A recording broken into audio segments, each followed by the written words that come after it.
there's two words that I think that are important here. It's determination and hope. I think that we need to keep on determining to stop the crime that's happening in the city of Philadelphia and throughout the country.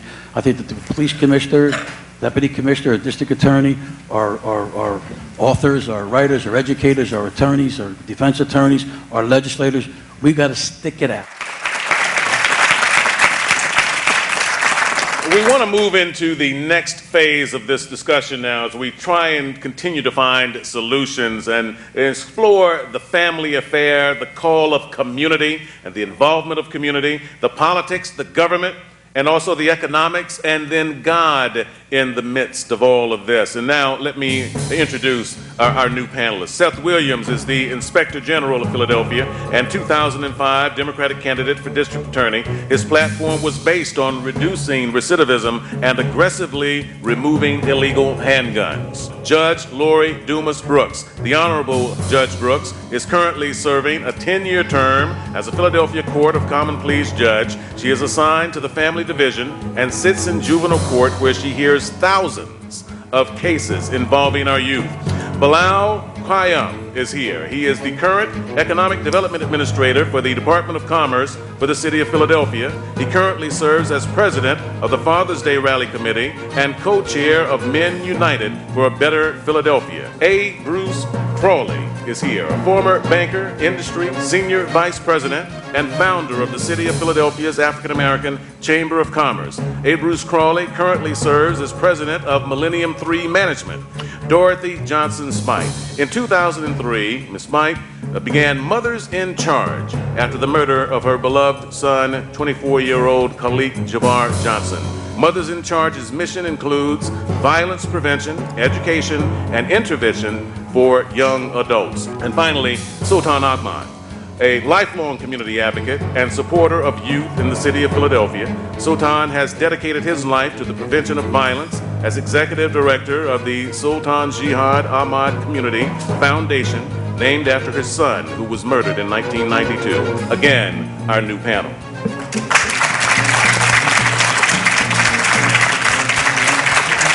We've been talking through a variety of speaking points, and they're all important. But one thing that keeps coming back is the importance of the family in all of this. Because if we could stop somehow people in the home, correct some of the ills that plague our society before it gets to our streets, some would say that's the beginning. That's the root of it all. Sultan, let me begin with you. Do you see it as the root, as the beginning? Yes, I see it as the root. I really think it starts with faith, family, and community. And I think in that order, we'll capture the hearts and minds of our children. We'll unite the necessary parts of our household, and then we can actually go out into the community and really make those efforts. Along with that needs to be real positive resources available to our young people so that once we move them into this world of challenge, then they can find the resources necessary to grow. Dorothy Smythe. I think so. I agree with you also. It's really going to take a community effort. We have elected officials here, and we had them on the previous panel, and while we do need elected officials to be about the business of addressing the issue of violence, it's really going to take a community effort, a grassroots effort, a family effort to address the issue of violence. It has to start with us. A. Bruce Crawley. I believe that family is critically important, obviously, but I think also that you can't have a strong family without economic support.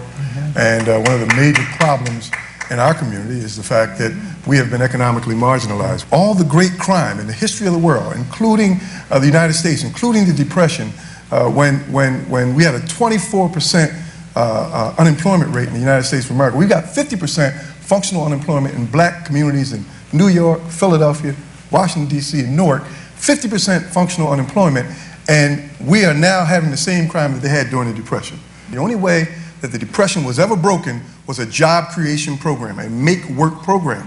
And until we begin to understand that and put money and income into these families, we're not going to break the cycle of crime in our communities. Bilal? I've been using a formula, families plus education equals economics. As long as black folks are locked out economically in this country, and as long as we only have 30% of our kids in households, or should be 70% of our kids or 100% of our kids in households with fathers and mothers, we're going to continue to see the problems that we're suffering from today. Judge Dumas, who do you see in the courts when they come before you? Black on black crime.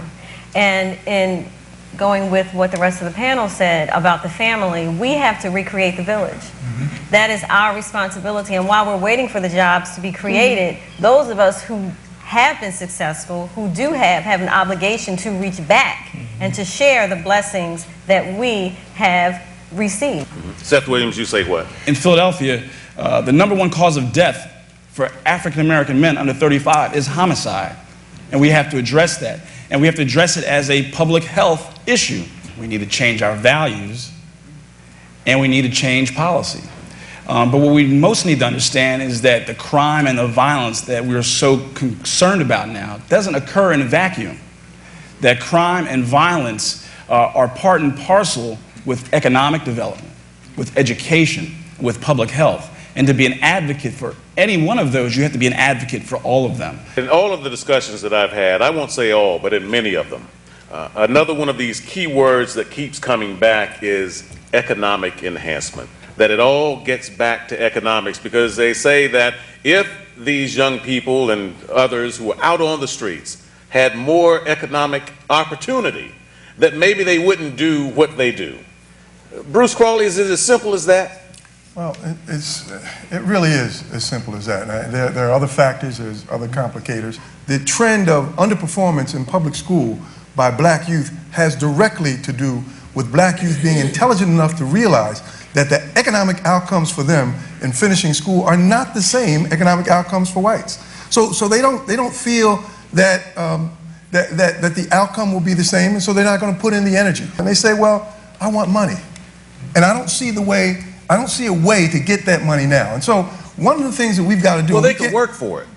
Work where? But Arthur, work where? We've got functional 50% unemployment in the black community among males right now.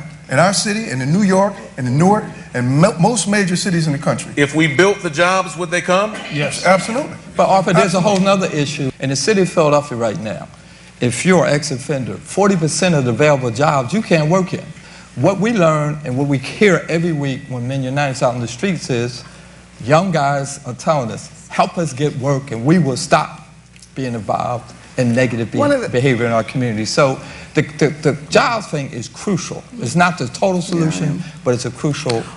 One of the things that we're seeing actually, and I'm sure Judge Dumas can agree to this, that we're seeing violence with younger male than ever before. We're talking 14, 15, and 16-year-olds, not concerned about jobs, but have other issues, mental health issues, the integration of families, all those kind of things contribute too. We're seeing, and I go to the prisons, Mothers in Charge goes to the House of Correction working with juveniles, you know, since last year. We're seeing all under 18-year-olds who've committed murder and armed robbery. They're there not because they don't have a job, because there's so many other things that contribute to what you see them acting out on, whether it's the breakdown of family, whether the fact that they are poorly educated, all those things contribute to it as well. So there are many factors that contribute to the violence that we see in our community.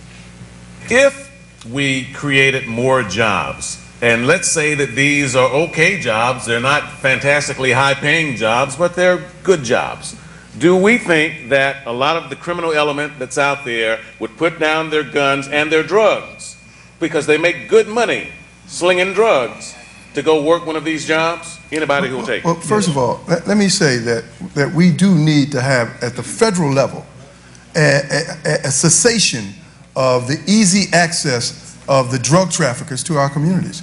I mean, we know, for example, that 93% of all the heroin that is produced in the world comes out of Afghanistan, and it winds up on the street in North Philly and South Philly.